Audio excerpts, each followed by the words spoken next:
Ok, en la clase de hoy vamos a trabajar con el concepto de composición de funciones y algunas propiedades y unos ejemplos, ¿ok? Como hemos venido desempeñándonos hasta ahora, lo que vamos a hacer es que en la medida que yo voy explicando, si hay alguna duda, ustedes me interrumpen y me la preguntan. Y les voy a pedir ayuda para si hay alguien que escribe en el chat, por favor me planteen la pregunta o la duda de la persona que esté escribiendo en el chat, ¿ok? Porque cuando comparto la pantalla me es muy difícil salirme de aquí para poder ver qué me están preguntando en el chat. Ok, entonces lo que vamos a trabajar hoy, les voy a hablar de los objetivos, del concepto de composición, algunas propiedades y algunos ejemplos. ¿Okay?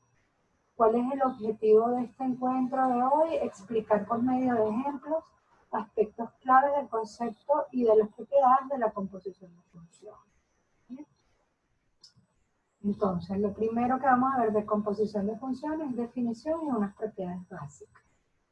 La composición de funciones es una operación, ¿ok? Pero es una operación diferente, la suma, la resta, multiplicación y división de funciones, porque en ese caso las operaciones se reducen a operaciones básicas con las imágenes de la función. La composición es una operación nueva que permite también obtener una función a partir de dos conocidas o de una conocida, porque siempre podemos usar o aplicar la composición de una función con ella misma. ¿Okay? Entonces, este es el concepto, dadas las dos funciones cualesquiera, f y g, se define la función compuesta de f con g a la función f compuesta con g. Este circulito se lee compuesta de x, esa es la variable, f compuesta con g de x es igual a f de g de x. Vamos a interpretar esto es clave y esta es la definición. ¿Qué significa eso? Pues lo que eso significa es que yo voy a hallar la imagen de g usando a la función f.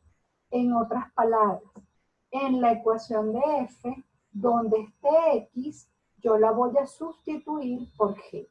Fíjense que esta operación va como al revés de cómo estamos acostumbrados a leer. Nosotros estamos acostumbrados a leer de izquierda a derecha. Cuando decimos f compuesta con g, la función que está a la derecha entra a sustituir a la x dentro de la función f. ¿Ok? Cuando hablamos de composición en f compuesta con g de x, la función g, recibe el nombre de función interna. ¿Okay? Ella es la que entra a sustituir a la x en la función f. Y la función f recibe el nombre de función externa. ¿Okay? Esto es importante tenerlo claro. Luego, fíjense que nosotros estamos hablando ahorita por primera vez de manera formal del concepto de función compuesta, pero ya nosotros nos hemos estado enfrentando desde que empezamos a estudiar funciones en bachillerato, nos hemos estado enfrentando a funciones compuestas, solamente que no nos daban de manera explícita que se estaba haciendo una composición. ¿Cómo reconocemos nosotros que estamos trabajando o estamos enfrentando una función compuesta? Pues es muy fácil. Nosotros tenemos una serie de funciones notables, ¿verdad? Ustedes conocen o tienen identificada la función y igual raíz de x. Pero ustedes han calculado dominios de funciones como raíz de x cuadrado menos 4. Fíjense qué pasó allí. La x se cambió por x cuadrado menos 4. Ahí hay una composición. Aunque explícitamente no me hayan dicho quién es f y quién es g. Esto va a ser muy importante a futuro, porque cuando estemos derivando, nosotros vamos a necesitar saber si se trata o no de una función compuesta. ¿Y cómo lo identifico? Pues simplemente comparo con mi lista de funciones notables y si la x está cambiada por otra cosa, en esa función notable o simple, como lo llamamos, se trata entonces de que hay una composición. ¿Okay? Entonces es muy importante identificar que la función interna está sustituyendo a la X en la función externa, y es muy importante reconocer quién hace el papel de función interna y quién hace el papel de función externa. Y eso lo identifico en el orden de la operación. Si dice F compuesta con G, G es la interna. Si dice G compuesta con F, F es la interna. ¿Okay? Ahora bien, ¿cómo calculamos el dominio de una función compuesta? El dominio de F compuesta con G va a ser el conjunto de todos los valores de X que están en el dominio de G y que hacen que G de X, es decir, la Y en la función G, pertenezca al dominio de F. Esto es un trabalenguas, pero ya lo vamos a entender, espero yo, en la medida que vayamos enfrentando los ejemplos. Y luego la otra cosa es que nuestra pauta de preguntas, la que diseñamos para calcular dominios, nos va a ayudar a poder calcular dominios de manera correcta, independientemente de que estemos claros de lo que significa este trabalenguas o no. ¿Okay? ¿Hasta aquí hay alguna pregunta?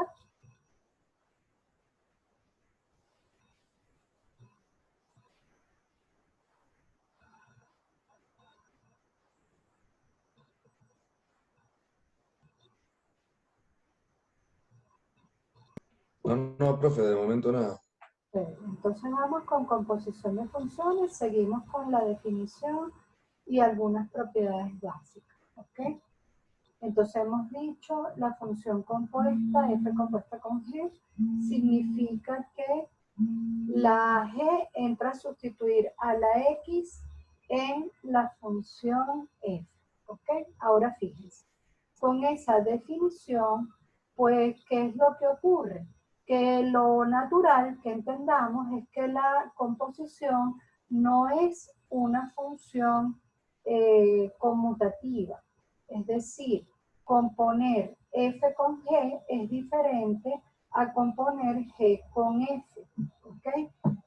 Si la interna es otra, la función que va a sustituir a la X es otra. En consecuencia, no hay equivalencia cuando cambio el orden. Fíjense que esto no pasa, por ejemplo, cuando sumamos funciones o cuando multiplicamos funciones. Si yo sumo funciones, la suma es conmutativa. Si yo multiplico funciones, la multiplicación es conmutativa, por lo tanto, el orden de los sumandos, el orden de los factores no va a alterar el resultado, mientras que en la composición sí. Sin embargo, existe una excepción. Hay unos casos donde F compuesta con G es igual a G compuesta con F, pero no es igual a cualquier cosa. La composición en ambos sentidos nos da como resultado X, nos da la función identidad. Esos casos especiales, eso ocurre en algunas funciones nada más. Esos casos especiales, cuando ocurren, decimos que F es la inversa de G o viceversa, G es la inversa de F. En otras palabras, se cumple que el dominio de F es igual al rango de G y que el rango de F es igual al rango de G. Ustedes van a profundizar sobre funciones inversas en cálculo 2. Pero hay algunas cosas que en este momento es importante que tengamos claras. Cuando nosotros hablamos de par de funciones inversas, lo que ocurre es que una deshace la operación de la otra. ¿Ok? Por eso es que se cumple esta relación. Ya nosotros en cálculo 1 estudiamos un par de funciones que cumple eso.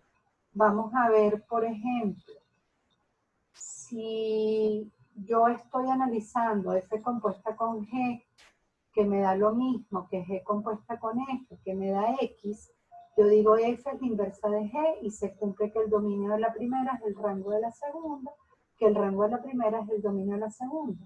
¿Qué par de funciones hemos estudiado en cálculo 1 que cumplen eso? Estas dos señoras. La función f de x igual logaritmo neperiano de x y la función g de x igual a e a la x. Fíjense que si yo digo f compuesta con g, significa que g va a entrar a sustituir a la x en la función f, ¿sí?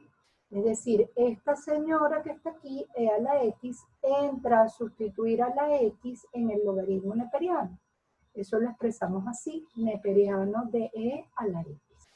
Ya nosotros hemos estudiado propiedades de esta función y por propiedades de esa función sabemos que ese exponente de x va a multiplicar y que neperiano de e me da 1, por lo tanto el resultado es x. Pero si hago la composición en sentido opuesto, g compuesta con f, en este caso f es la función interna, pues f va a entrar a sustituir a la x en la función g, es decir, ahora esta señora, neperiano de x, va a entrar en la exponencial y va a sustituir a la x. Eso lo escribimos como e elevado a neperiano de x. Aprendimos en propiedades de logaritmos y de exponenciales que si la base de la exponencial y la base del logaritmo son iguales, ahí podemos hacer una simplificación y el resultado es el argumento del logaritmo. Por lo tanto, esa simplificación nos da x. Fíjense que componiendo en un sentido y componiendo en el otro sentido, obtuvimos el mismo resultado. Por lo tanto, podemos decir que el logaritmo neperiano de x es la inversa de la exponencial e a la x, o al revés, no importa quién llame inversa de quién. E a la x es la inversa del neperiano. Fíjense en la gráfica. La señora que está pintada de color verde es e a la x. La señora que está pintada en color rojizo es logaritmo neperiano de x. Fíjense el rango del logaritmo neperiano de x. Todos los reales, desde menos infinito, y esto se va prolongando. Si yo prolongo la gráfica, eso se va prolongando. Es todos los reales. Ese es el dominio para el exponencial. Porque para los valores de x que hay gráfica en esa gráfica verde, es todos los reales, pues si yo prolongo esto, pues la x tiene una imagen en esa función. Y luego, ¿quién es el rango para la función logaritmo? De 0 hacia el infinito, pues vemos que ese es el rango para la exponencial. ¿Ok? Entonces, listo. Aquí vimos un ejemplo de un par de funciones inversas que cumplen que al componer en cualquiera de los dos sentidos nos da el mismo resultado y no es cualquier resultado sino x. ¿Hay alguna pregunta? Profe, este es el único caso en el que se da esa excepción.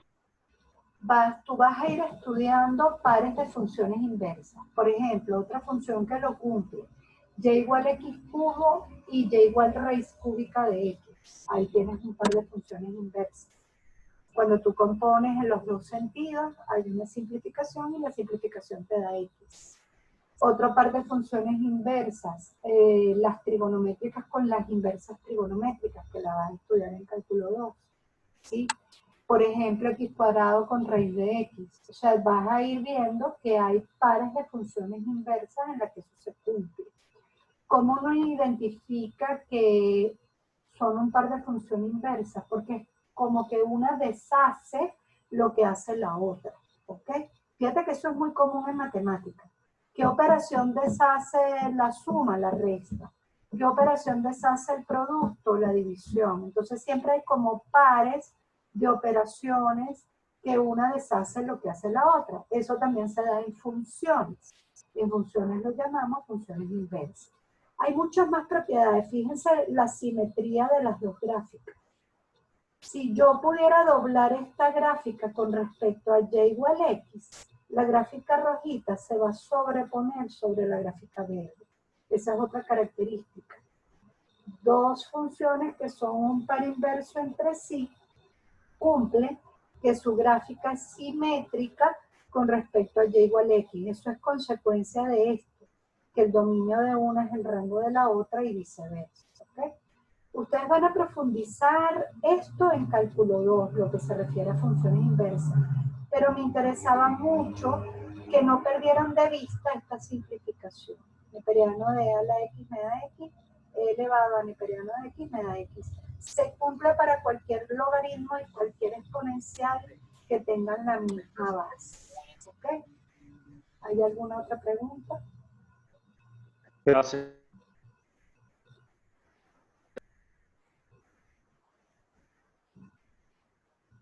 Ok, vamos a seguir.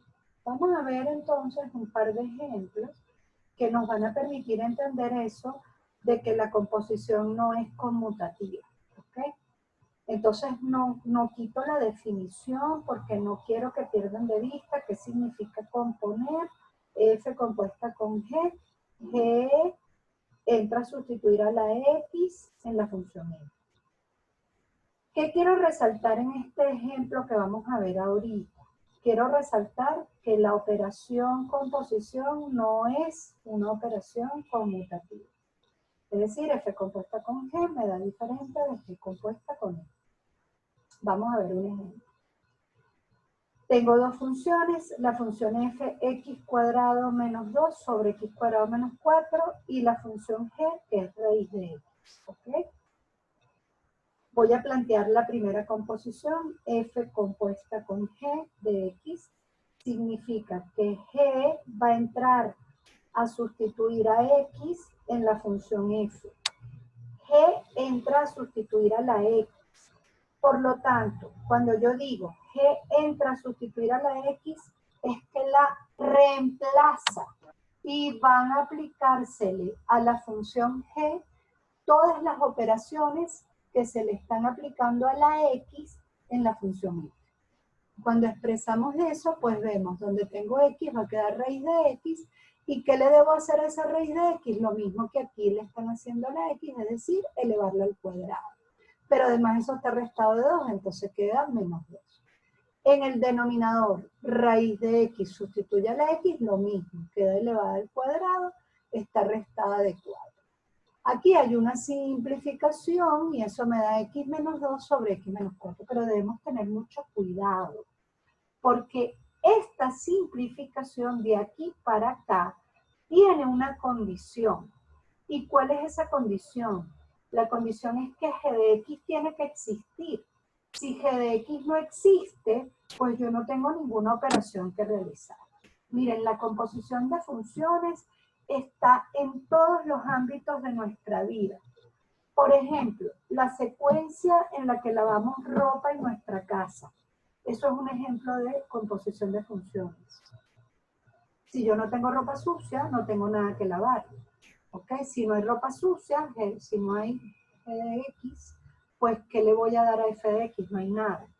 Ah, pero cuando yo lavo esa ropa, ¿verdad? Esa ropa sale de la lavadora mojada. Y esa ropa mojada yo la voy a poner a secar. Si tengo secadora, dentro de la secadora. Por lo tanto, ahí hay unas condiciones de simplificación. Esto lo vamos a analizar ahorita en unos segundos. Esa simplificación no es simplemente que tacho y me da x menos 2. Esto está condicionado a la existencia de raíz de x. Ahora fíjense qué pasa cuando yo compongo g con f. El orden se invirtió, quiere decir que ahora f es la función interna, quiere decir que ahora f entra a sustituir a la x en la función g. Toda f va a entrar a sustituir a x en la función g. Esta x queda cambiada por toda esa expresión. Cuando aplico eso, queda raíz y donde tengo x va a quedar la función f, x cuadrado menos 2 sobre x cuadrado menos 4. ¿Ok? Entonces, fíjense, son dos funciones completamente diferentes. Ahora, la pregunta es, ¿cuáles son los valores de x que me garantizan la existencia de f compuesta con g? ¿Y cuáles son los valores de x que me garantizan la existencia de g compuesta con f? Y entonces aquí nos enfrentamos al cálculo del dominio de la función compuesta. ¿Ok? ¿Sí? ¿Qué es entender ese trabalenguas que se decía antes? ¿Qué debe ocurrir aquí? Pues lo primero que necesito es que g exista. Y lo segundo que necesito son las x que generan y que f pueda procesar. ¿Qué ocurre en esta función? Lo primero que necesito es que f exista. Y lo segundo que necesito es que buscar las x que generan y en f que g de x pueda procesar. Y esto sí es demasiado complicado de entender. Entonces aquí es donde nuestra pauta de preguntas empieza a jugar un papel bastante valioso. Es más, ya ustedes han estado calculando dominio de funciones compuestas sin siquiera saber que estaban enfrentándose a funciones complejas. ¿Hasta aquí hay alguna pregunta?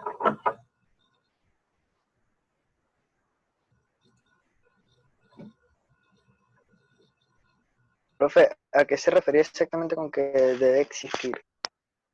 Claro, te pongo un ejemplo.